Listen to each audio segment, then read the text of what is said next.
Moi, je suis parti des Black Dragons. Et Black Dragon, ça a pris forme, je pense, en 85, et peut-être même bien avant aux États-Unis. Et qu'en fait, le père de celui qui a créé ça, qui s'appelle donc Yves Levent, lui a demandé de faire une section en France de nouveaux dragons. Et c'était le même concept, en fait, à l'époque, que les Black Panthers aux États-Unis. Donc, c'était une lutte contre les fachos. Donc, il est venu en France pour réorganiser les Black Dragons, pour amener une lutte en France et une organisation pour justement lutter. Mais au début, c'était une grosse sorte d'association où les gens, ils revendiquaient, quoi, tu vois. Et c'était une lutte vraiment contre les fachos, l'injustice, quoi. Ça a toujours été les Black Dragons et ça restera toujours à la base une cause. Les Black Dragons, il est créé 20 ans avant ma naissance et c'était par un gars qui s'appelait Yves Osima-Duchamp. Il vient de Haïti et après, il est passé en Amérique, tu vois, parce qu'on a fait la guerre contre les Ku Klux Klan. Mais quand j'arrive ici en France en 83, j'ai compris, tu vois, on m'a expliqué que voilà, ici en France, c'était à peu près le système de Front National. Tu vois, ce système Front National, c'était comme les Ku Klux Klan, mais sauf que ces gars-là en France, comme il y a des lois, ils ne peuvent pas faire ce qu'ils veulent, mais en cachette, ils font la destruction des Noirs et des Arabes. Donc moi, je suis arrivé dans les Black Dragons 87, je devais avoir 17 ans. Et ce qui s'est passé, c'est qu'un jour, là où j'habitais, j'étais avec un ami à moi, donc Michael, qui est aussi Black Dragon, du coup. Et un jour, il était en skate. On était en skate, on doit avoir 16-17 ans. Et le skate, il glisse et il fait un coup de pied retourné. Et il y a un type qui passe et qui dit hey, « Venez voir, vous kiffez les arts martiaux ?» Et je dis « Ouais, moi je kiffe, c'est mon truc, tu vois. » À la base, je faisais du football, mais je kiffe les arts martiaux. Il me dit « Vous voulez rentrer dans... » Il ne dit pas ce qu'on voulait rentrer dans un gang. Il nous demande est-ce qu'on peut venir s'entraîner et voir où est-ce qu'il s'entraîne, parce qu'il est soi-disant prof de kung-fu. Nous, on dit OK. Il nous laisse une carte, il nous dit « Voilà, vous allez au parc de Nanterre à la Défense. » à côté de la Défense, donc à Nanterre, là. Et on s'entraîne, donc il nous donne les jours et tout, et c'est sur la colline. Moi, j'hésite un peu, il s'en va, j'hésite, je me dis, putain, est-ce que je vais y aller, est-ce que je vais pas y aller? Qu'est-ce que c'est que ce truc? Je connais pas les gens, en plus, c'était jeune, c'est un mec, il avait déjà au moins une trentaine d'années. Nickel, lui, il est beaucoup plus nerveux, il est beaucoup plus... Moi, je suis plutôt calme. Il me dit, bon, vas-y, viens, on y va. On prend rendez-vous. Si on peut dire ça comme ça, on se retrouve sur la colline. Il y a au moins, je vais pas te mentir, 150 Renois. Là, j'ai 16-17 ans. Les mecs en face, ils ont déjà 25-26 ans, sont tous en train de s'entraîner torse nu, pieds nus. Je dis, mais qu'est-ce que c'est ça? Et quand j'arrive, ils disent, venez, venez et tout, on vous attendait. Et il y avait d'autres nouveaux aussi. Donc moi, j'arrive impressionné et tout. Je vois des mecs qui sont super costauds. Il nous dit, voilà, je fais des arts martiaux. Lui, c'est le prof de kung-fu. Lui, c'est le prof de boxe thaï. Lui, c'est le prof de karaté. Entraînez-vous. Mais il ne nous dit pas au départ que c'est une bande, etc. On n'en sait rien du tout, en fait. Et là, il nous prend un peu à part. Il nous dit, voilà... Là, c'est pas le chef des Black Dragons, c'est le sous-chef en fait. Et il nous explique, il s'appelait Mamadou, et il nous explique que les Black Dragons, c'est un gang et qu'en fait, on chasse les skins. Voilà, moi, je suis entré dans les Dragons dans les années 90. Quoi.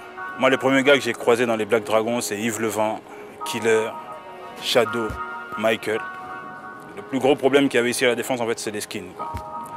Et il fallait vraiment des gars qui soient là pour pouvoir s'en occuper, parce que voilà, on n'était pas tranquille. Quoi. Moi j'étais au lycée à 14 piges, j'étais au lycée avec Shadow. J'étais avec Valérie, Dominique. En primaire, il y avait Robert, grand Robert qui était avec moi, on a fait toute notre primaire ensemble. Donc comme j'étais tout le temps à la Défense et que je me retrouvais dans toutes les embrouilles, on chassait des skins ensemble, pour moi c'était un bon combat. C'était le meilleur des combats pour moi, c'était chasser des skins. DS Boy, on appelait les derniers salopards. Moi, je suis arrivé dans les Dragons, avant d'entrer dans les Dragons, j'étais le dernier salopard. On entendait sur les Juvisy, il y a une maman avec son enfant qui s'est fait agresser, elle faisait les courses. On lui a fait un sourire éternel. Je ne sais pas si vous vous souvenez du sourire éternel. Tu t'attrapes un peu ici, prends un cutter, on te coupe ici, on te coupe ici, en même temps, toi, tu cries « Ah !» Ça te déchire ici les lèvres. Vous vous rendez un peu compte des choses. Quand on fait ça à une maman, j'avais quoi? J'avais 14-15 ans, je me disais « Mais c'est pas possible !» On faisait du sport, on avait des gars, on était OP. On a dit si c'est des shows, si vraiment c'est des skinheads, on va se croiser, on va les se taper. Père son âme, qui s'appelle Momo, qui m'a dit je te conseille de rentrer dans les Black Dragons. Ça correspond à ton état d'esprit et nous les Asnais, on ne fait pas d'Asnais junior. Et il y a beaucoup d'Asnais juniors qui sont déjà dans les Dragons. Donc je me suis rendu à Croix-de-Chavaux. J'ai rencontré M. Yves, il y avait Chor, il y avait Grand Karim, tout ça, ils étaient là. Je suis venu avec ma patrouille parce que j'étais déjà organisé. On était à Nemours dans 77. Ouais. Et 91, c'est-à-dire toute la ligne sud de Nemours 77-91 jusqu'à Paris. Les bourreurs, les mecs du 13e, les dragons volants, les Chinois, les Fight the Power, les félins, tout ça c'était notre clan. Voilà, donc nous on a les SOC, Syndicat of Crime, d'Evry et tout ça. Ben voilà, c'était ça l'esprit. Nous on est arrivés, bon, Yves il a bien vu que nous on était déjà chasseurs. On bousillait déjà les skinheads du 14e arrondissement. C'était notre première mission. J'ai été adopté par les Dragons depuis tout petit, depuis l'âge de 11 ans. Je suis rentré dans les BD, mais surtout par rapport à la famille. Mon cousin Pompon et tout, il y a beaucoup de monde. Un jour, je suis un gars du Nord, avec mon père par là, j'étais un sac guéri. J'ai vu pour faire le mafé et j'ai vu des skins tabasser des Noirs et des Arabes devant moi. Et j'ai dit non, c'est pas possible. Moi, je viens de la Côte d'Ivoire, donc j'ai dit non, si on ne le nettoie pas, demain nos enfants ne pourront pas se balader à Châtelet comme aujourd'hui. Moi, je suis un chasseur de skins, de nature, un chasseur de skins, au fur et à mesure de BD. Un an après que vraiment les Dragons ont commencé à avancer, et je suis rentré, bon, avant j'étais dans un autre crew, je vais pas mentir. J'étais dans un autre crew, il y a eu des histoires par-ci par-là, après je me suis retrouvé avec quelques gars à moi. Depuis 87, je crois. Avec Jérémy, les frères, Clark, Marvel, Kik et Tonigo. Il fallait qu'on fasse ça, faire un peu de nettoyage. La cause de chasser les skins, c'est nouveau pour moi, tu vois. Chasser les fachos, crâne rasé, qu'est-ce que c'est? Comme on les reconnaît, ils sont pas forcément rasés. Alors tu vois, ils te font une détection du mec, comment il est. Tout le monde croit que le skinhead, c'est un mec qui est crâne rasé, qui a le bon burst, mais c'est faux. Le skinhead, à l'époque, il est comme ça, mais il est aussi baggy, casquette, pour se fondre dans la masse, tu vois. Et il va au boulot, il a son costume, sa cravate. Et après, quand viennent les moments, il met son bon burst et ça tape. On nous annonce que peut-être 2 semaines après, il faut faire une chasse. Donc c'est ma première chasse. Et là, je me retrouve avec Joe Dalton, Michael, Clark. Donc c'est ceux d'aujourd'hui, Clark Belaklika, Joe Dalton, on se retrouve en chasse. Ma première chasse, je m'en rappellerai toute ma vie, elle se passe à Saint-Lazare, chasse au skin. Et là, je me chie dessus parce que c'est la première fois que je me retrouve tête à tête avec des skinheads. Et moi, j'ai 17 ans, ils en ont 30. Et puis je peux te dire que quand tu as des mecs qui font... là, je fais pas le gabarit que je faisais à cette époque-là. Je devais faire 78 kilos. Aujourd'hui, on fait 130, 120, tu vois, c'est ce qui est différent. Et là, tu vois des mecs qui sont monstrueux, alcoolisés, avec la haine dans les yeux. Et tu vois, à un moment donné, je comprends rien, parce que les autres sont un peu plus vieux, on est très peu à être beaucoup plus jeunes. Ça charge.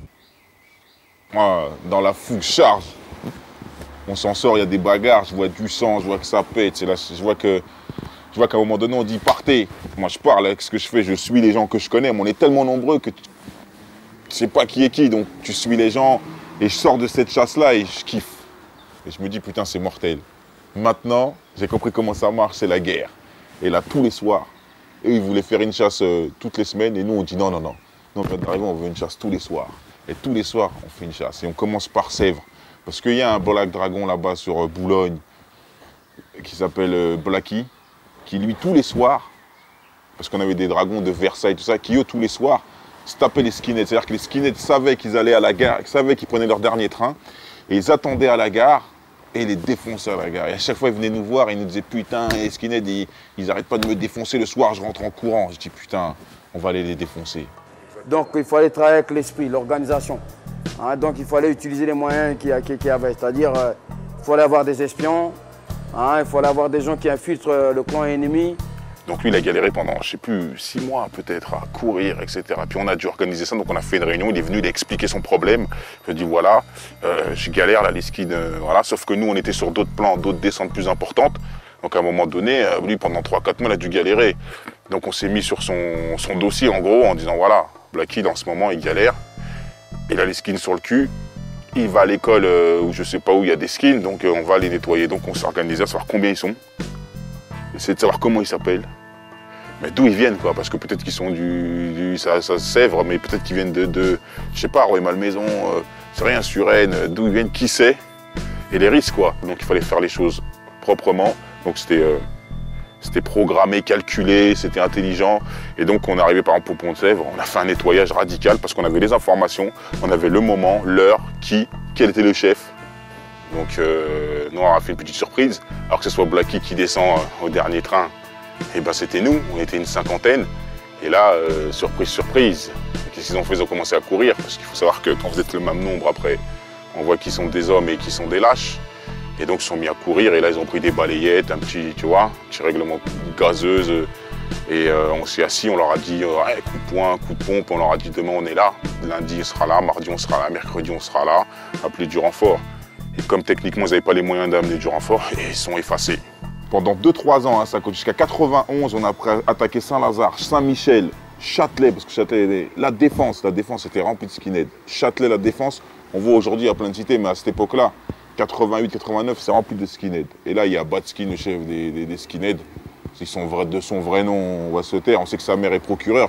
Et il y a un autre truc qu'il faut savoir, c'est que pour les avoir chassés pendant des années, on sait qu'ils ne sont pas nombreux. Des skinheads en France, des vrais, en tout cas à notre époque, il y en avait 100 maximum. Et après, gravité autour d'eux d'autres mecs, mais en vrai, ils sont qu'une centaine. Mais attention, la centaine qu'ils étaient, le power blanc là, c'était hardcore. Alors en fait, ce qui se passait, c'est qu'ils attrapaient des fois des meufs dans le RER, femmes enceintes, il est défoncé.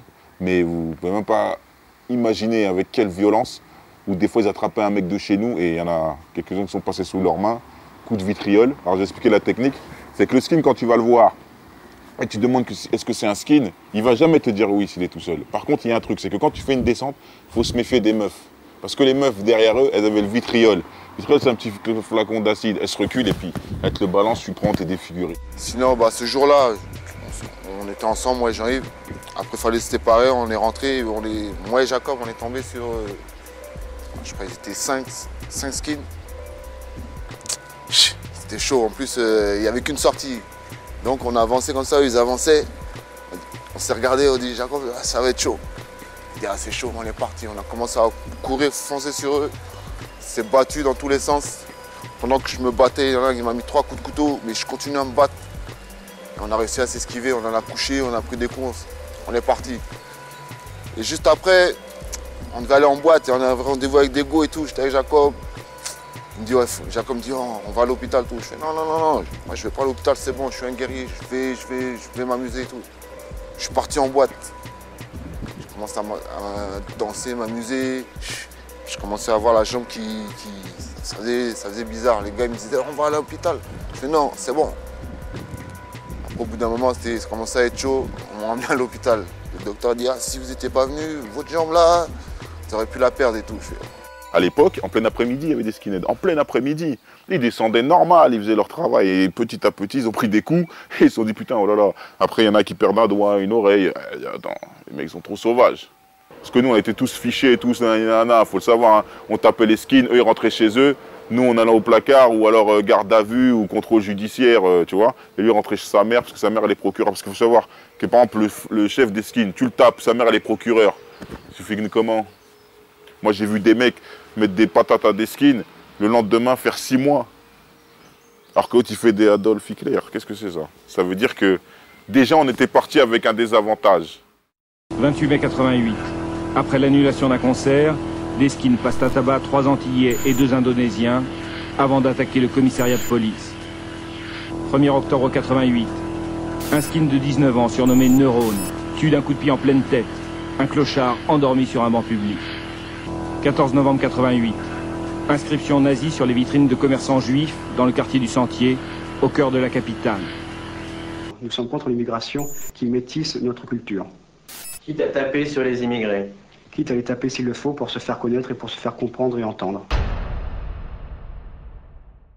Vers 91-92, on a dit non, là c'est trop, on va faire une chasse définitive. Et donc, on s'est alliés pour... Je ne sais pas si vous vous rendez compte, le truc, c'est qu'on s'est allié avec d'autres gangs qui étaient les Dookie Boys, et eux, ils étaient une quinzaine, mais sans pitié. Alors eux, de ce que je me souviens, c'est que pour entrer dans leur gang, il fallait amener le doigt ou l'oreille d'un skin. Ils étaient 15. Mais putain, qu'est-ce qu'ils chassaient. Et ils venaient les chercher tous les soirs, et ça chassait, ça chassait, ça chassait. On les a nettoyés. Mais nettoyés d'une force.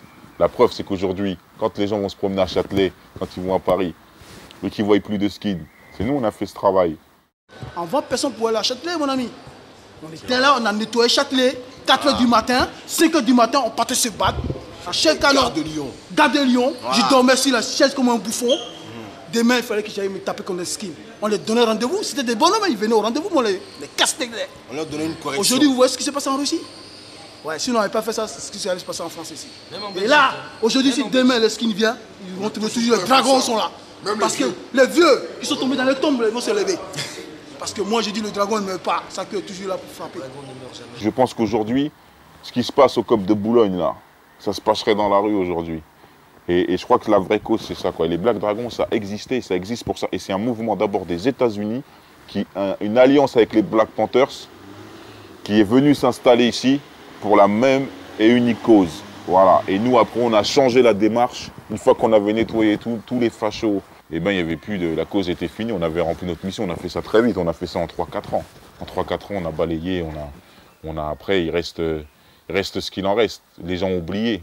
Ils faisaient des ratonnades, ils agressaient les gens. Quand nous, on est arrivés, même nos grands n'ont pas pu faire ce que nous, la génération Zoulou, on a fait en France. Nos frères, ils avaient des petits secteurs, les grands, les Black Panthers, ils avaient des petits secteurs, ils contrôlaient. Nous, on a dit, on va marcher sur Panama. Et si tu marches sur la grande capitale, si tu prends la capitale, on connaît l'histoire, tu appropries le pays. En fait, les Black Dragons, le siège social, ce qu'on appelle la SARL des Black Dragons, c'est le fond, quoi. C'est à la Défense. Et en fait, ce qui s'est passé, c'est que la Défense, tellement on était nombreux, des fois, on se retrouvait même le samedi à être 200, 300. Alors imagine-toi, à la Défense, un samedi, 200, 300 mecs, ça se voit. Donc il fallait monter une autre base arrière. Donc on s'est un peu déporté sur Montreuil, mairie de Montreuil, et Vitry, Villejuif. Ça nous permettait d'avoir 3 bases. Donc le gros truc, c'était la Défense. Ensuite, mairie de Montreuil, pour les grosses réunions, tu vois, voilà. Et ensuite, Villejuif. Mais la Défense, c'est là où on squattait. C'est-à-dire, on était là-bas tous les jours. Le premier recrutement que j'ai eu sur Montreuil. Mais le QG était toujours ici, à la Défense. Le quartier général, c'était la Défense.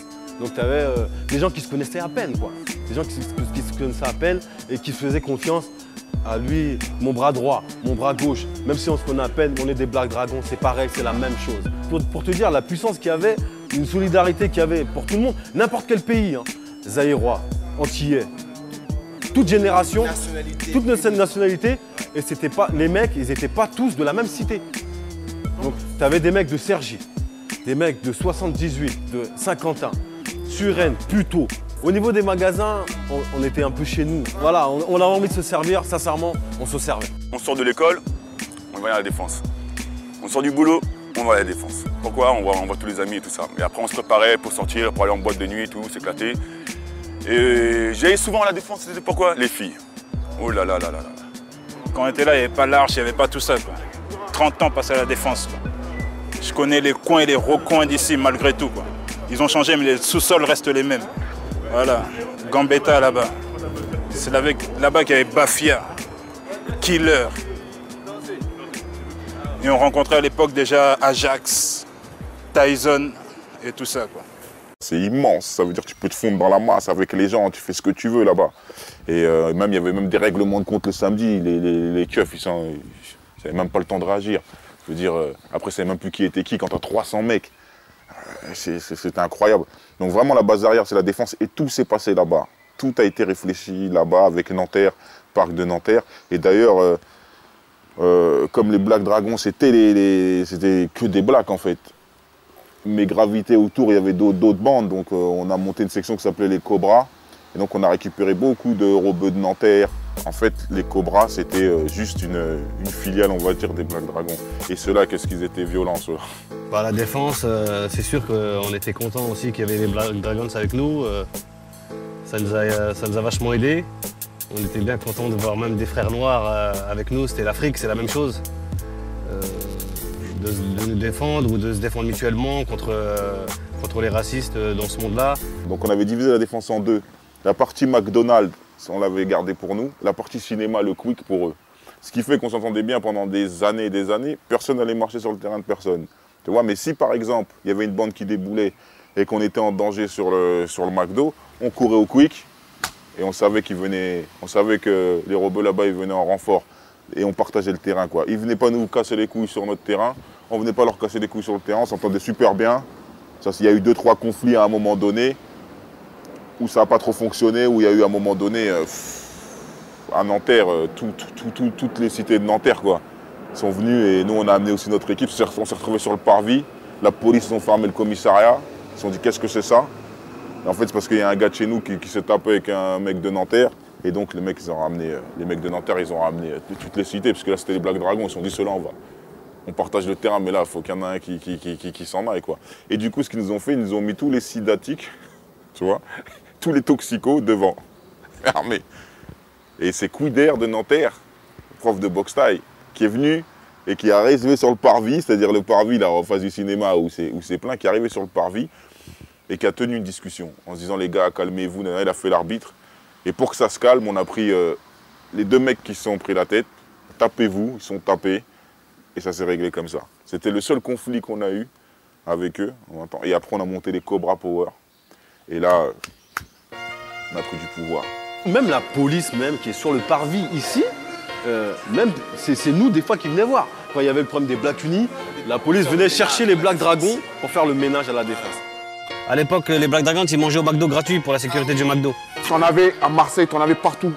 On était tellement puissants, t'en avais partout. Tout le monde voulait rentrer dans les Black Dragons. Mais ce matin, on arrivait ici, il y avait une queue ici pour rentrer chez les Dragons. Je me rappelle que quand je suis rentré, c'était l'initiation, quoi. C'est-à-dire que tu arrivais, tu devais te tester, quoi. Avec moi, on m'a mis face à une 50aine de mecs et on m'a dit, ouais, c'est le test, ça. Aujourd'hui, tu vas rentrer dans les Dragons. Et ben, il faut que 50 mecs, ils vont te sauter dessus, quoi. Et 50 mecs, ils m'ont sauté dessus. Et j'ai essayé de me débattre, de me défendre comme j'ai pu. Et j'ai dit, mais qu'est-ce que c'est ça? Et un ancien est venu me voir, m'a dit, tu sais, s'il y a 40 mecs qui te sautent dessus, tu sauras comment te mettre en boule. Parce que tu as beau être le guerrier. Il y a 3 choses qu'il faut savoir. C'est que les 50 ou 40 mecs, ils tapent pas tous en même temps. 2, c'est bien se mettre en boule et éviter de prendre des coups de couteau, c'est-à-dire la manière dont tu vas te positionner. Et bien sûr, à un moment donné, si tu es malin, si tu fais le mec inerte, tu es mort. Mais c'est la règle du jeu. Mais tu sais que tu es vivant. Aujourd'hui, si on a vécu, c'est parce qu'aussi, notre peur nous a protégés. Je suis rentré dans les Dragons, il y avait, je sais pas, 50 mecs, 20 mecs contre moi tout seul. Je me suis défendu comme j'ai pu. Et j'ai pas fait le warrior. Voilà, je me suis défendu comme j'ai pu. Tout le monde s'est défendu. Celui qui devait rentrer là-dedans, il devait passer des tests. Et si tu n'étais pas capable, tu ne rentrais pas dans les Black Dragons. C'était sûr, clair et net. Le jour où on est rentré, moi et Jean-Yves, on nous a testés. Hein, ils ont voulu voir un peu nos capacités. Pas de chance pour ceux qui nous ont testés. On les a un peu montré qu'on rigolait pas. Donc c'était au parc de Nanterre. Chez nous, le frégate. Tu sais quoi le test sur le frégate? Tu viens, on t'envoie, tu vas t'acheter 5 bouteilles de whisky. S'il te plaît, le frégate, s'il te plaît. Tu bois le whisky, après on te fonce des bien, le lendemain on te fonce d'un. Après on se demande si tu es le frégate. Il dit non, après on dit attends, allez. Maintenant, les autres bandes, les dragons sont reconnus comme des chasseurs. Et le nombre, il a cru, on arrive à compter 900 dragons. Je ne sais pas si vous vous rendez compte, 900 dragons, c'est la détection de tout. On avait des mecs de Sarcelles. C'était pas des mecs qui se connaissaient de partout, des mecs de Grigny, des mecs de Évry. On avait des gens, mais de partout. Et c'était trop. Et donc, toutes les autres bandes ont commencé à avoir un regard sur nous de trop de pouvoir. Et quand tu commences à prendre trop de pouvoir, c'est les guerres. Et quand il n'y a plus de skins, eh ben forcément, à un moment donné, ils n'étaient pas dans la même cause que nous. Et nous, notre cause, c'était vraiment les skins. Et là, il a commencé à avoir guerre bande contre bande. Parce que justement, il n'y avait plus de skins, on les a. Mais c'est même plus du nettoyage. La preuve, c'est que, voilà. Et donc, il y a commencé à avoir la jalousie des bandes, parce qu'on avait plus de reconnaissance, etc. Et là est venue la guerre des gangs. Et après, les skins, on les a laissés, on les a mis de côté, c'était les bandes, parce qu'il y avait de la jalousie. On disait, ah, c'est qui ces guerriers là? Ils s'entraînent au parc de Nanterre. Ils sont chauds, les go, les filles sont derrière eux. C'est qui eux? C'est Black Dragon, on entendait Black Dragon partout. On avait nos styles à nous. Quand on sortait, on voyait un BD, on savait que c'était un BD. On était Winston au pied, Fly mignon, beau gosse. Une coalition de gangs qui sont venus et qui ont fait une grosse descente sur la défense. Nous, on était une quinzaine.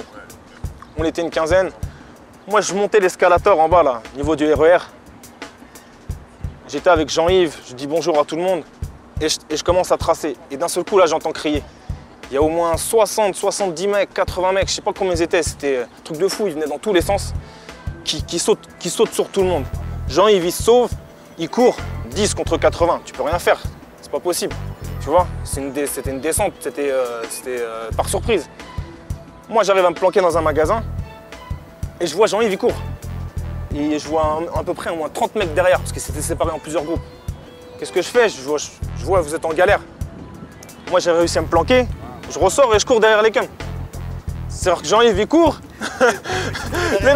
les mecs, ils sont 30 derrière à courir derrière Jean-Yves. Et moi, je cours derrière les 30. Je dis, ouais, dès que ça va se confronter, bon, bah voilà, j'ai de mon pote. Et moi, je me retrouve d'un seul coup tout seul. Eux, ils disparaissent. Donc les gars, ils s'arrêtent. Et quand ils s'arrêtent, ils se retournent. Et qu'est-ce qu'ils voient? C'est moi. Voilà, j'ai voulu jouer vaillant, je les ai traversés, j'ai fait comme ça, tu vois, j'ai voulu jouer le fier. Et voilà, ça même pas 2 secondes, ils m'ont tous sauté dessus, ils m'ont défoncé. Voilà, je dis la vérité, ça a été un carnage. Ils m'ont traîné sur 15 mètres, j'avais la tête, c'était Elephant Man. Tellement ils étaient beaucoup sur moi, ils n'ont pas pu me planter. Ce jour-là, ils ont tiré sur Ambroise. Ambroise, il a failli mourir. Il y en a 2, 3 qui ont été à l'hôpital. Et moi, j'ai eu de la chance. La chance que j'ai eue, c'est que, bon, voilà, trop de mecs sur un, t'arrives pas à le taper. Donc, ils m'ont défoncé de haut en bas, là, éclaté la bouche, le nez et tout. Voilà. Mais ils m'ont pas planté. Donc, je m'en suis quand même bien sorti. Mais ce jour-là, ça a été un jour décisif en fait pour moi. Tu vois, moi, une semaine après, tu as vu, moi je suis sorti de l'hôpital, je suis arrivé, j'ai fait les gars, j'ai dit il n'y a plus moyen. On s'est réunis avec Jean-Yves, tu as vu, je t'ai dit, il n'y a plus moyen. J'ai dit maintenant, moi je suis avec vous. Je suis avec vous et c'est fini, quoi, on est ensemble maintenant. On est dans les mêmes galères, on s'est embrouillé, mais là maintenant j'étais à l'hôpital. En fait, c'est avec mon sang que je suis rentré, quoi. C'est tout ça mon test à moi. Donc après, les gars, ils se sont réunis. Eddie, le vent, il a dit, ouais, celui-là, c'est un dragon. Il est avec nous dans toutes les descentes. En plus, maintenant, il a saigné pour ça. J'ai dit, maintenant, il est avec nous. Et ensuite, après toutes les descentes et toutes les réunions, après, j'étais là. Et c'est depuis ce jour-là, grosso modo, qu'on peut dire, j'ai été accepté en tant que BD. Voilà, ça a fait un peu l'exception à la règle. Et ce qui s'est passé, c'est que le chef des Black Dragons, Yves Levent, il est tombé au quart plat, en fait. Et quand ton chef tombe au placard, à un moment donné, tu as 300 mecs, en gros, à la défense, qui sont déboussolés. Il faut reconstituer comment on fait. Le mec, il a pris 1 an, comment on va faire. Et donc, ça se divise un peu, il y a des clans. Et dans ces clans-là, il y a des gens qui font des choses un peu bizarres, qui ne sont pas des vrais guerriers non plus. Parce qu'il faut savoir qu'il y a des gens aussi dedans qui sont là pour les meufs, d'autres qui sont là pour... ils sont là comme ça, pour aller en boîte.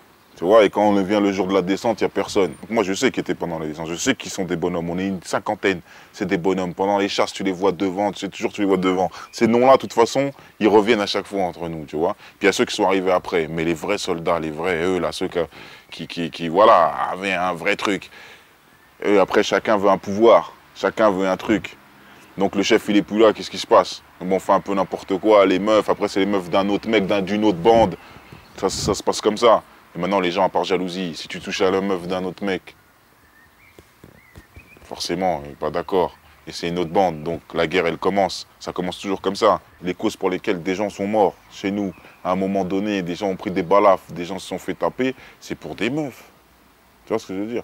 Et ça, c'est une leçon qu'on doit apprendre dans la vie, parce qu'à un moment donné, tu n'as plus de chef, tu n'as plus rien, et puis on dit, viens, on va à la guerre, plus personne ne va te dire, stop, attends, faut peut-être qu'un... Alors qu'avant, le chef, ce qu'il faisait, il calmait. Il disait, attends, on va voir ce qui se passe. Ben là, non. Après, il y avait des pseudo-leaders, et forcément, pseudo-leaders, ils sont en mode guerrier. On leur a appris à faire que ça. On ne nous a pas appris à discuter, on nous a appris à faire la guerre. Donc, à chaque embrouille, on descendait à 300, et voilà, c'était du...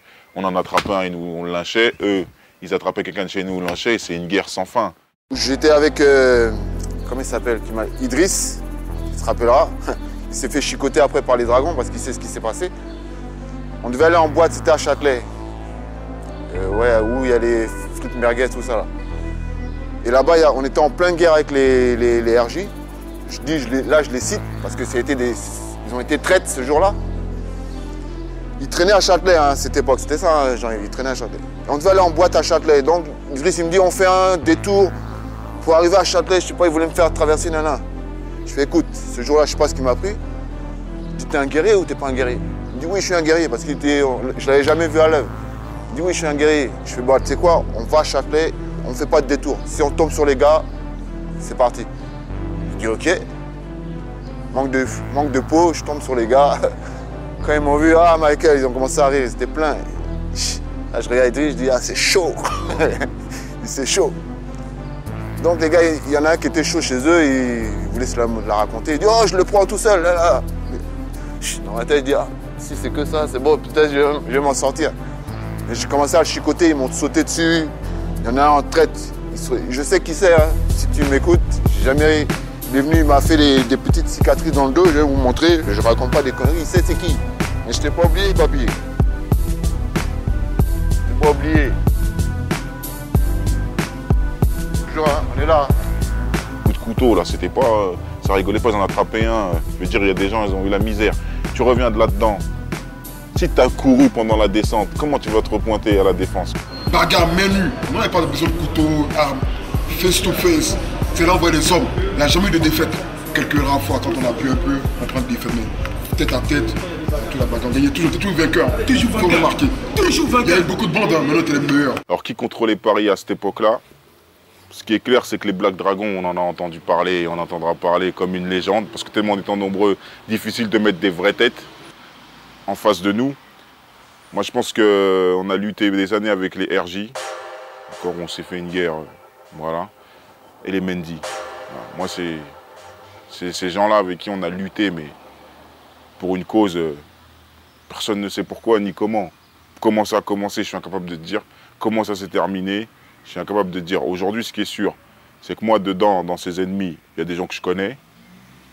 Et pendant le mouvement, quand je me suis battu avec eux, c'était même pas des êtres humains pour moi. Je me suis dit, là, on considérait même pas leur tête, s'il y avait des têtes à prendre, quoi. On pouvait se flinguer sans se poser de questions. Et aujourd'hui, quand le temps est passé et que je discute avec certains d'eux, ils sont comme moi, les mecs, en fait. Et si je leur demande la cause pour laquelle on s'est mis sur la gueule, il n'y en a aucun qui peut me dire la raison. Par contre, je sais un truc. RJ, Mendy, Dragon, en face, c'était des bonhommes. Le Black Dragon, il vit avec les arts martiaux. Il ne peut pas respirer sans les arts martiaux. L'art martial, je peux pas vous expliquer. C'est se lever ce matin, respirer, penser. Il y a des gens qui sont nés pour faire ça. Moi c'est mon truc, quoi. Les dragons, sans ça, il n'y avait pas de raison de rentrer dedans, quoi. C'est tout ce qui m'a d'ailleurs amené chez les dragons, c'est que j'aimais les sports de combat. Il faut bien expliquer une chose. Black Dragon, c'est la mythologie des arts martiaux, les techniques des animaux. Que tu pratiques le karaté ou machin, tout est inspiré de la nature. D'accord? Le vent, etc., tout ça. Donc si tu adhères à l'esprit des arts martiaux, tu dois être forgé mentalement ainsi que physiquement. Et tu marches avec ton cœur et ta conviction. Donc l'honneur, dignité, loyauté, force, code d'honneur. À partir du moment que tu dis dragon, ça va de soi que n'importe qui pratique, qui rentre, qui intègre, qui adhère à l'esprit de Black Dragon, doit pratiquer les arts martiaux. Et nous tous, on a commencé les arts martiaux quand on était gamins, quoi. Moi, j'ai commencé en fait par le karaté à l'âge de 7 ans à peu près. J'ai continué, j'ai eu ma ceinture noire à 15-16 ans. Et après, je suis passé par le taekwondo directement, quoi. Parce que je trouvais qu'au karaté, on n'arrivait pas à vraiment se toucher. C'était pas vraiment ça, quoi, à l'époque.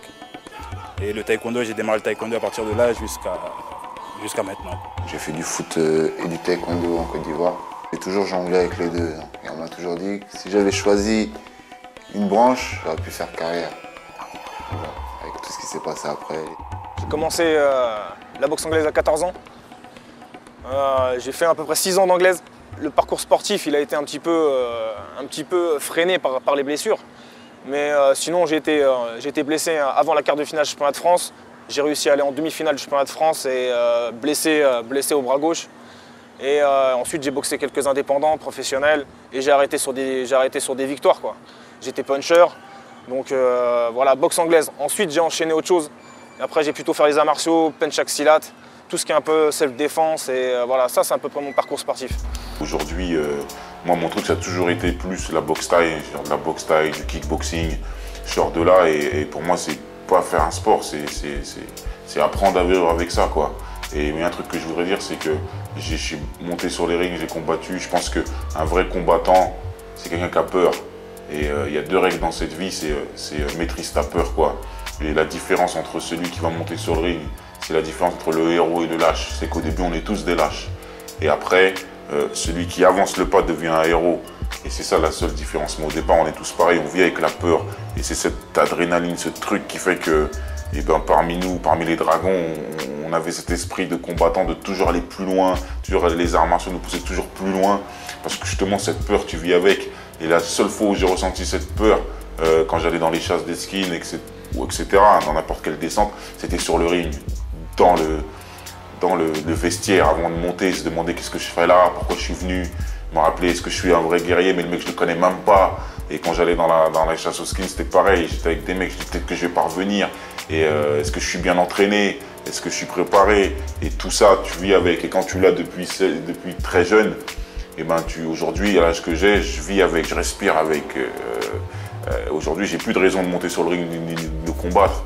Et je pense que c'est une recherche de soi-même, une paix intérieure que de pratiquer pour aller au plus loin, parce qu'il y a le corps, mais la tête, elle est nos limites. Ce qui fait marcher le corps, c'est la tête. Et ce qu'on pratique, le kung-fu, le karaté, la boxe thaï, ça te permet d'aller plus loin et d'apprendre à te connaître.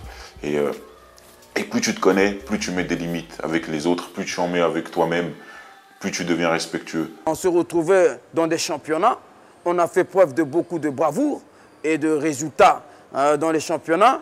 Et de nous est né les plus grands champions des arts martiaux aujourd'hui. Quand on parle de Pascal Gentil en taekwondo et de toute l'équipe de France, Michael Bourreau par Pompon, tout ça. Hein? Jean-Yves a formé les champions du monde de kickboxing, boxe thaïlandaise, boxe anglaise. Tony Go a été un grand champion de boxe anglaise. Daddy Lurcy, rappeur, etc. Hein? Doigté Aurélien a été formé par Jim Tono, Jean-Michel, un dragon de Villejuif, qui a été champion d'Europe et tout ça de kickboxing et de boxe américaine. Il y a un des frères aussi à Île Saint-Denis qui est champion de boxe française plusieurs fois, champion du monde, etc., qui adhérait à l'esprit des dragons.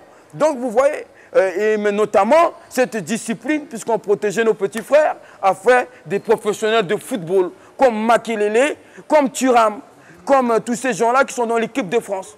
Et dans le livre de Thuram, il parle des Black Dragons dans des pages. Voilà.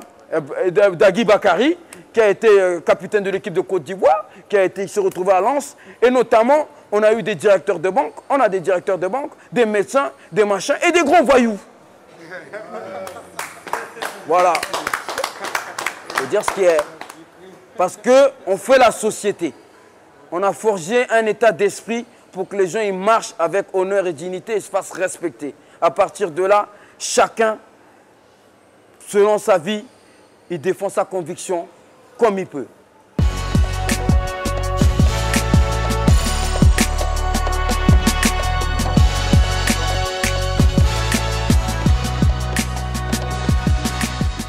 Dans les années 80 jusqu'à 90, dans les rues de Paris, quand on arrivait en troupe habillée pareil, eh ben, on disait telle boîte, vous ne faites pas rentrer les gens de couleur, la boîte ne va plus exister. On a eu les après-midi. Telle boîte, elle va pas. On a eu le samedi, ça ne nous suffit pas le vendredi, on avait le samedi. Aujourd'hui, tout le monde va faire Java. Hein, nous, on peut arriver à l'entrée de boîte, on dit tu ne rentres pas. Comment ça? Parce qu'il n'y a pas d'histoire, les gens ils ignorent, alors ils ne savent pas. Tu vois, c'est comme ça. Pendant que nous, on chassait les skins et qu'on se mettait sur la gueule gang contre gang, bande contre bande, peu importe, et ben, le rap est arrivé 87, 88. Il faut savoir que nous, dans notre équipe, on était dans les premiers rappeurs, parce que justement, il n'y avait pas de sampleur, tout ça à l'époque. Avant d'aller à la chasse, il y en a un qui faisait tu vois, les rythmiques sur le quai, d'autres qui rappaient, ou après le big box, tu vois, le mec qui big boxait, et on rappait comme ça, t'as vu, on se lâchait, et CD ça n'existait pas, sampleur ça n'existait pas, donc on se démerdait comme on peut. Donc nous, on rappe depuis toujours. C'était les dragons, les Zoulous. C'était même pas nos grands avant. C'était nous les Zoulous. Et les gens, ils savent pas que c'est nous, on écoutait du rap et on s'habillait comme les rappeurs aujourd'hui. C'était nous les premiers à avoir des styles vestimentaires de Zoulou, de hip-hop. Et quand le premier CD est arrivé dans le rap français, c'est-à-dire l'autoprod, je crois, si je me souviens bien, c'est 94.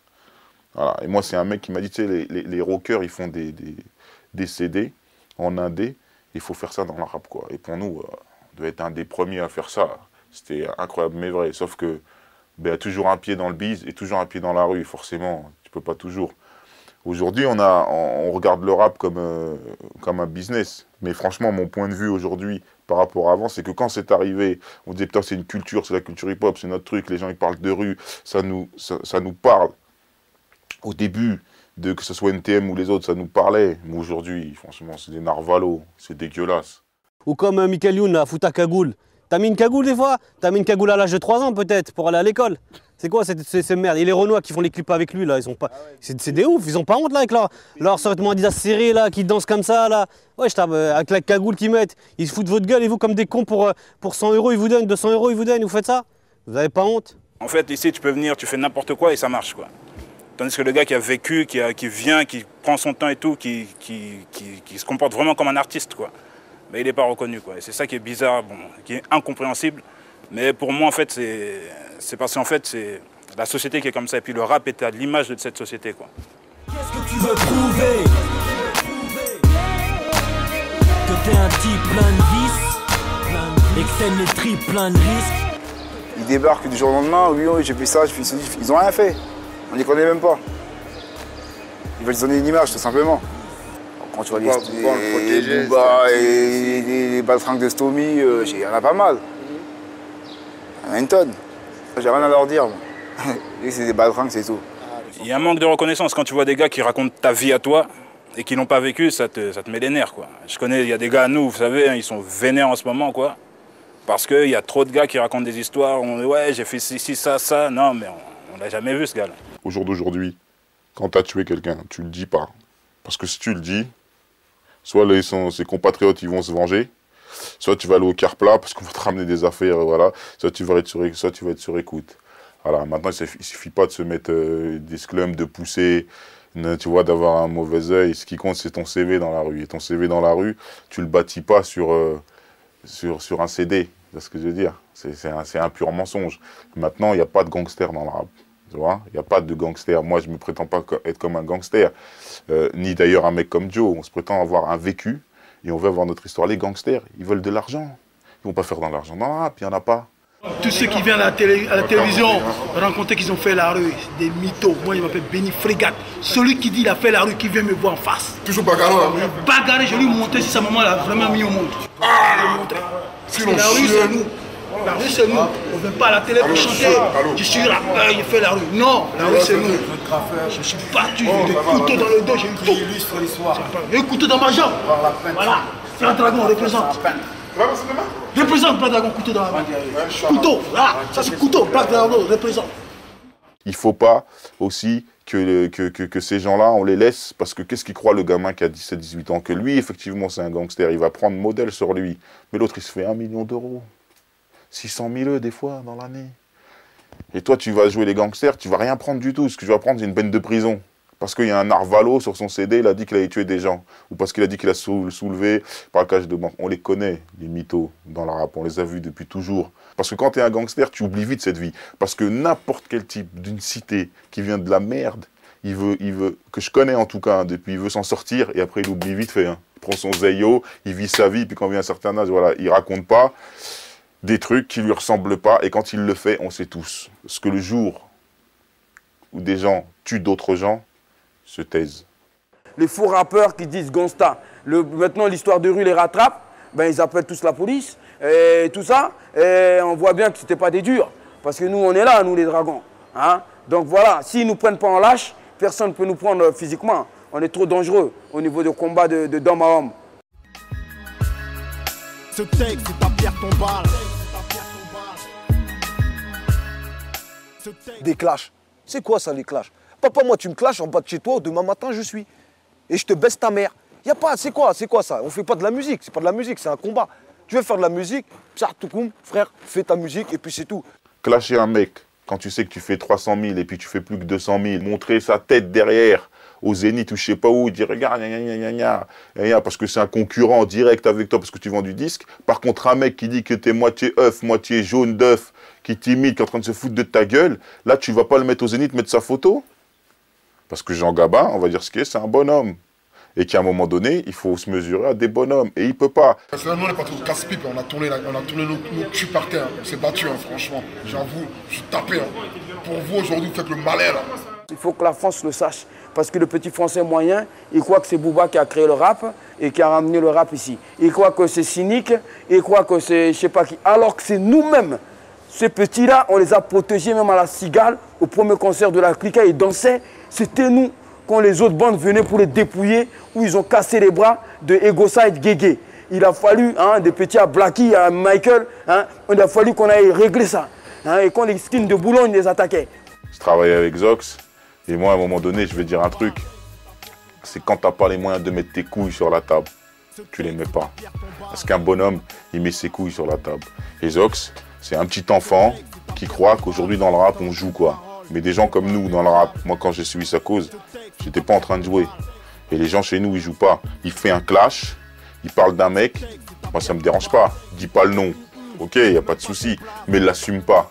Parce que l'assumer, ça veut dire quoi? Ça veut dire aller et mettre la pression. Le type, il va à la radio. On voit dans Planète, là, il parle, on dirait un petit enfant. Il n'y a aucune communication. C'est un mec de la haute school. Il est là dans le rap depuis des années.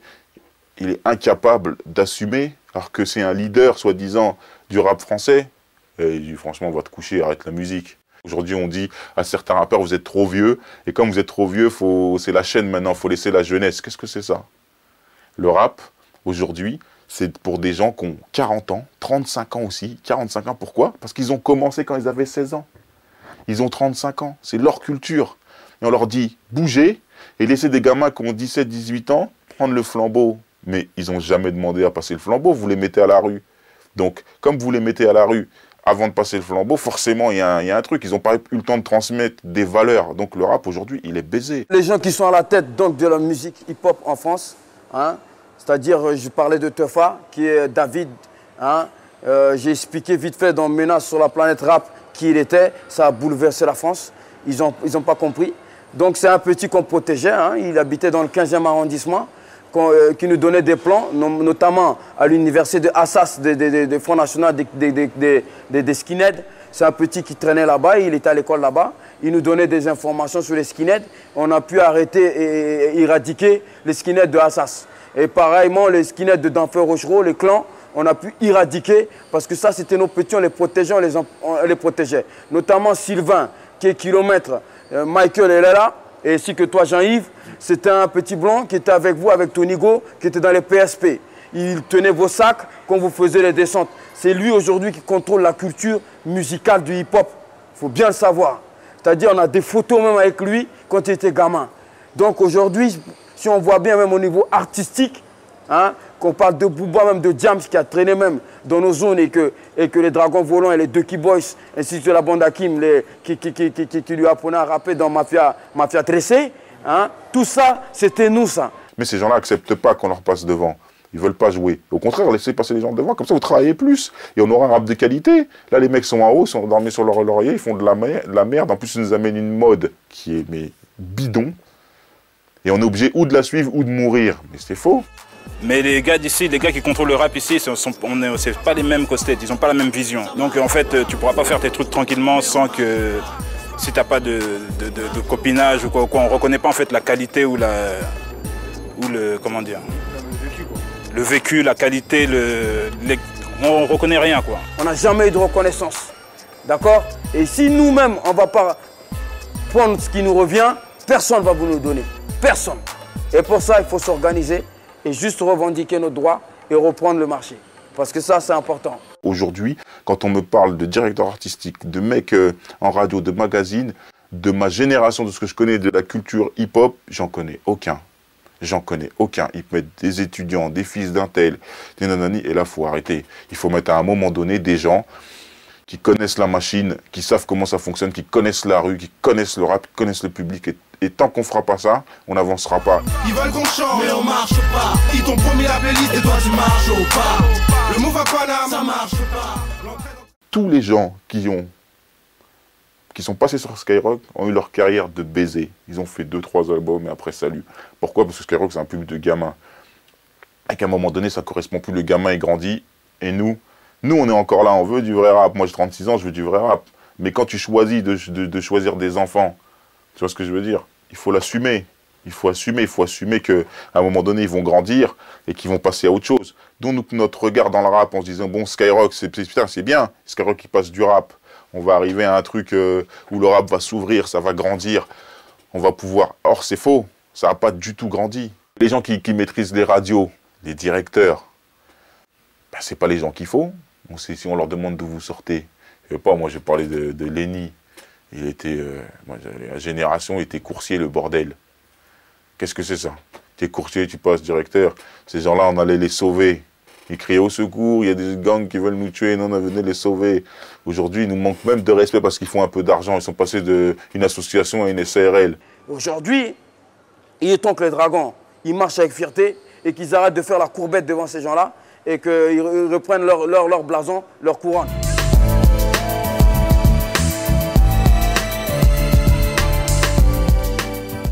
Par exemple, à mon époque, quand j'étais jeune, il y avait des règles de base, quoi, tu vois. Respecter les parents, des choses comme ça. On ne retrouve plus ça dans cette vie-là, en 2007. Et ça c'est triste. Et je pense qu'il y a autre chose à faire que de brûler des voitures. Et à un moment, il faut réfléchir parce que ça nous fait du mal. Et ce mal-là, ben, tu vois, moi j'ai des gosses et ils vont payer les pots cassés, quoi. Mais les petits, ils n'ont rien à faire. Bon, on leur parle, on essaie de les inciter à bien faire les choses. Bon, surtout par rapport aux élections, on les incite à voter. Mais ils sont quasiment tous, hein, à 90%, ils sont partis voter. Franchement, ils ont fait leur papier, tout ça, ils ont assuré. Les petits, ils ont plus d'argent dans le business qu'à l'école, donc c'est très dur vraiment de discuter avec eux. Nous, on a compris, hein, parce que bon, autour de nous, hein, on parle énormément. Clean, on ne se voit pas souvent, mais dès qu'on se voit, on sait, on discute et tout. On me conseille, me parle. Moi, j'ai toujours su, moi, j'ai 35 ans, je les ai eu le 21 juin. Mais toujours, mes aînés, ils ont toujours été derrière moi. Ils ne m'ont jamais lâché. Je pense qu'à un moment donné, il faut que tout le monde grandisse dans le même sens. Et arrête de faire des guerres de cité qui sont inutiles et en plus qui nous défavorisent aux yeux de l'État. Parce qu'aujourd'hui, tout ce que les anciens ont essayé de construire, la jeunesse qui arrive derrière, elle va la détruire. Et on peut voir ça dans le monde durable, dans le monde du travail, dans le monde de la vie. Et je peux comprendre aussi parce qu'il y a des choses, c'est que dans ce système français, on vit trop dans les peut-être. Et je comprends qu'un jeune qui va au travail, on lui dit reviens demain, peut-être qu'on va te donner le poste, peut-être pas, ou c'est pas moi, c'est l'autre. Tu vois, dans les boulots, c'est un peu comme ça. Et que les jeunes qui arrivent derrière nous, ils n'ont plus envie de peut-être, quoi. Ils veulent que ce soit concret, ils veulent tout de suite. Et forcément, ça amène des fois à de mauvaises choses. Et les jeunes qui sont nés là-dedans, comme ils n'ont pas vu des gens qui se descendent, qui leur jettent de l'acide sur eux, qui leur mettent des coups de couteau, ou avec des fusils qu'ils ont de chasse, ils leur tirent dessus ou les jettent dans la Seine. Et bien comme ils ne subissent pas ça, ils croient que leur problème, c'est leurs voisins qui leur ressemblent.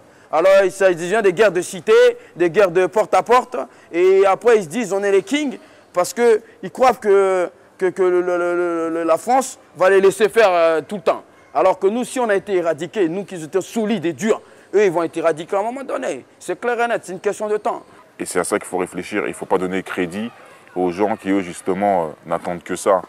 Et se servent de cette violence, d'une violence... Vous savez, il y a une chose, c'est que dans la cité, il y a ceux qui imposent la violence, qui la cherchent, et il y a ceux qui s'en servent. Et souvent, les têtes, celles qui sont en avant, celles-là, elles prennent jamais. Et l'État français, eux, nous jugent que sur ce qu'on a fait de mal. Mais dans la cité... il y a aussi des choses bien et la jeunesse, elle a aussi des bons côtés. Il faut sortir ses bons côtés. C'est vrai, comme disait Joe ou d'autres gens dans ce DVD, on a fait des footballeurs, on a fait des grands athlètes de haut niveau. Il ne faut pas oublier ça aussi. Maintenant, mon combat, il est autre. Au début, c'était les skins, c'était le racisme, c'était la cause black, rebeu. Tu vois, c'était cette cause-là. J'ai voulu faire partie de ces gens-là. Tu vois, on l'a tous soutenu SOS Racisme. Même si après, ils nous font des trucs bizarres là, tu vois. Hein, ils se sont politisés à mort et maintenant, on n'a plus confiance en eux. Mais au début, c'était la cause qui nous a motivés.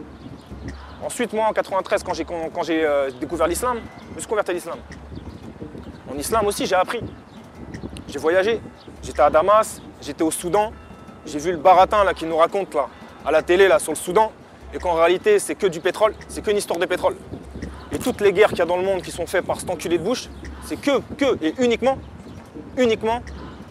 pour avoir hégémonie sur toute la planète. C'est que de la politique à 2 balles. Donc moi, ce qui m'étonne même aujourd'hui, c'est qu'à la base, on était hip-hop, on était censé avoir un message. Alors le message, il ne doit pas s'arrêter à la cité. J'aurais dans ma cité, je m'emmerde. Allez vivre en Afrique, allez vivre dans les pays du Moyen-Orient, allez vivre, vous allez voir comment ils crèvent la dalle. Moi, j'ai vu les cadavres là par terre, là, j'ai vu du monde. J'ai vu les gens, ils n'ont rien à becter. Nous, ici, on arrive à s'en sortir. Regardez, on est tous tocos, on mange bien. Là-bas, ils sont comme ça. Là-bas, ils crèvent de maladies qu'ici, c'est pénin. Donc, il faut qu'on arrête de se plaindre. Et que moi, mon combat aujourd'hui, c'est de nous réveiller. Nous réveiller au lieu de se taper entre nous. au mieux de faire nos conneries là, entre bandes, il faut recadrer le débat, il faut recadrer et pas se tromper d'ennemis. Il ne faut pas qu'on fasse peur aux gens, il ne faut pas que ces gens regardent ce DVD en se disant ben, tu vois, c'est des animaux, parce que c'est carrément pas ça.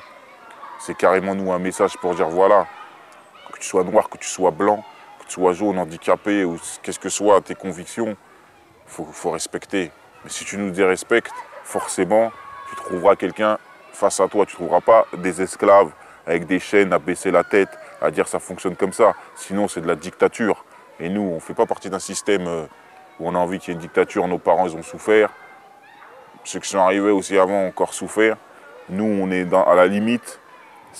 Donc tout ce qu'on construit là, c'est pas pour que nos enfants ils souffrent ou pour que la jeunesse elle souffre. Il faut que ce qu'on construit là, demain, ça amène à quelque chose de nouveau. Parce qu'aujourd'hui, les jeunes de quartier, ils ont les maisons de jeunes. Nous, on n'avait pas de maison de jeunes. Ils ont des aides de partout. Et ils continuent à crier, il nous faut des choses. Dans l'assistanat, ils pensent que les choses vont tomber du ciel. Comme on a dit, il y a un Père Noël, il est barbu, il vient avec un machin, il croit que ça va tomber. Ça ne tombe pas, il bousille tout. Non, je ne dis pas il faut il faut qu'ils aillent chercher. Ce qui leur revient. Il faut qu'ils aillent se battre. La porte est fermée, tu ouvres la porte. Il faut accepter l'esprit de sacrifice. Pas spécialement humainement, physiquement, mais il faut accepter de sacrifier. C'est-à-dire que quand tu pratiques un combat, tu as un combat demain, tu dois faire le régime alimentaire, tu dois mentalement être prêt. Même quelles que soient les conditions de vie, que tu vis mal ou que tu ne vis pas bien, tu dois dire demain j'ai un combat, je dois m'entraîner, je ne dois pas trop manger. Quand tu sens le bon odeur de la bouffe, tu dis ah demain j'ai combat, je dois être au poids. Et je dois faire la fierté. Et même si tu perds le combat, à partir du moment où tu as respecté tous tes sacrifices, tu sors de là vainqueur. Tu as dépassé un cap de ta vie, tes limites. Notre destin, il n'est pas fait pour être maçon, charleur. On peut aussi être avocat, on peut aussi aider d'autres gens, enfin, rentrer dans ce monde et dans ce social, pas forcément avec une cuillère dans la bouche, mais avec un bon pied, même si au départ c'est plus difficile pour nous, parce qu'on est d'une couleur, d'une autre nationalité. Et quand je dis une autre nationalité, c'est pour ceux qui ne sont pas français, parce qu'aujourd'hui, quand tu vois les extrémistes qui disent qu'il faut des Français de souche, mais proposez-moi des Français de souche, montrez-moi des Français de souche. J'en vois pas. Moi, pour moi, la France, c'est aujourd'hui un truc multicolore, il faut vivre avec. Et vous êtes obligés de vivre avec nous et avec ces jeunes de cité qu'il faut aider, il faut faire avancer, il faut que les choses, je répète, elles changent. Et nous, on est là justement pour que ça change. Et moi, je donne un conseil à tous les anciens des quartiers, ceux qui s'en sont sortis, on n'oublie pas d'où on vient. Et c'est pour ça que de toute manière, le passé nous rattrape. Et on doit forcément... On ne peut plus changer le passé, mais on peut accorder un avenir au futur. Et ce futur, c'est les gosses des cités, quoi. Et c'est ceux-là qu'il faut faire avancer.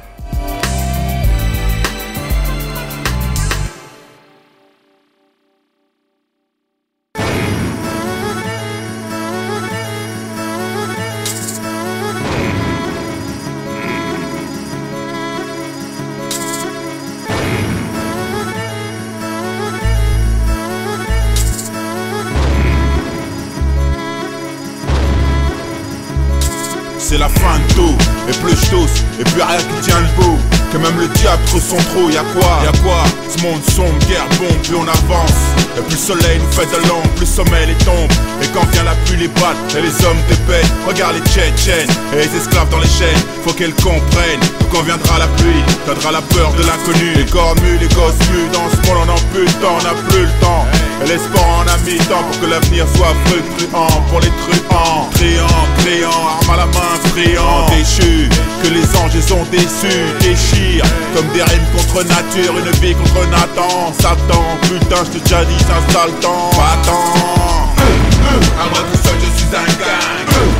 À moi tout seul, je tue les gens. À moi tout seul, je suis le bon, le truc et le truand. À moi tout seul, je suis gangsta. À moi tout seul, je tue les gens. À moi tout seul, je suis le bon, le truc et le truand. J'ai pas le bon teint, ni pris le bon train. J'suis explosif dans mes lyrics, fais péter les rimes jusqu'à ton larynx à l'arrêt. Marque un arrêt, écoute ça. Dans la rue, à ce qui paraît, parrain, mais dehors tout le monde a faille, à fouet, on faille, on est fada soldat, intifada en faction, alors on résiste. C'est une balle pour la balistique, balise pas, une balle pour toi et là-bas, ouais, pour toi, l'embargo, un limbago dans le dos, tourne pas ton dos. Oh. Les négros ont faim de larcin, assassin, du matin, de l'aurore jusqu'à l'horreur. On n'a pas perdu notre honneur, hey. Mais dis-leur que c'est pas l'heure, que c'est pas le temps, qu'on n'a pas le bon temps. Bon, aujourd'hui, on a fait ce DVD Black Dragon pour expliquer aux gens que à l'époque, on avait une cause, et notre cause, c'était de chasser les skins. Et je peux vous dire un truc, j'ai fait des chasses, moi, à 3 h du matin, à 4 h du matin. On a fait Sèvres, Boulogne, je le répéterai jamais assez, Saint-Michel. J'ai une anecdote encore sur des skinheads. Un jour, on se fait charger à la Défense pendant ici 4-5 mois pendant qu'ils construisaient la FNAC. Ils ont mis la sécurité, c'est des skinheads, je ne sais pas s'ils l'avaient fait exprès, une vingtaine. Et tous les jours, ils venaient et face à nous, ils faisaient des high clairs. Et on a dit un jour, faut qu'on termine avec eux parce que sinon, ça va mal finir. Et si on charge maintenant, comme on est des Renois, ils auront toujours raison, c'est des agents de sécurité. Et arrivé le jour où ils ont débordé, c'est une anecdote, on les a nettoyés. Ils ont construit la FNAC, on aurait dit pour se débarrasser de nous. Et aujourd'hui, on existe encore. Et il y a une deuxième chose que je voudrais dire, c'est que dans les Black Dragons, il existe des puissants. Les puissants, c'est ceux qui ont toujours été là. Il faut bien comprendre, il y a un arbre et c'est des puissants, on les appelle aujourd'hui les puissants. C'est ceux qui ont toujours été là, qui seront toujours là. Et si vous en éliminez un des puissants, il y en aura toujours. Et on n'a eu aucun remerciement. Et aujourd'hui, le rap, les artistes, l'industrie, ils nous ont oubliés et on fait ce DVD pour que jamais, mais jamais les gens nous oublient et qu'ils sachent que les Black Dragons, c'est pas une légende. Parce que depuis, avant ce DVD, on avait mis des visages sur 2-3 personnes. Maintenant, vous allez mettre un visage sur plus de personnes. Et notre vie, on ne peut pas passer à travers. Et c'est pour ça qu'on fait ce DVD-là, pour que vous vous souvenez qu'un jour, il a existé des gens ici qui ont marqué leur histoire. Et ne pas nous faire passer ni pour des terroristes, ni pour des malfaisants. Parce que tous ces gens ici, aujourd'hui, ils ont essayé de nous faire disparaître. On ne disparaîtra pas. On est plus qu'une légende. On restera ici, gravé dans les murs, dans les parpaings, les jeans, on les a usés. Il y a des gens qui ont vu la prison, d'autres qui sont morts, d'autres qui ont été pour une cause, quelle qu'elle soit. C'était le seul moyen de rassembler des gens et de dire voilà, on existe. Et j'ai lu un magazine et un mec qui disait mais non, les bandes, ça n'existe pas. C'est juste des mecs de cité qui sont 10, 15, 20, ils disaient pas plus de 10. Aujourd'hui, je suis en train de prouver que tu vois là, il n'y a aucun de nous vient du même coin et tout le monde se connaît.